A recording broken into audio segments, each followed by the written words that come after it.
bài cô bay kê lang mê càng hôn ra chê kê mê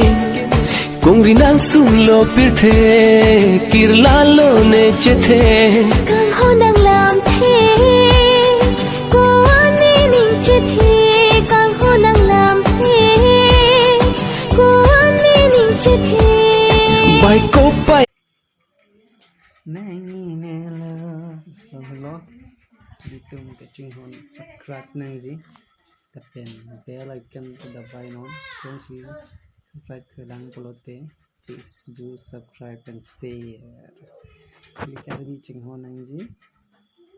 bye bye hai element pronoun से अपन मेरी YouTube video long ले lang polote subscribe का share का comment lang dak polote comment on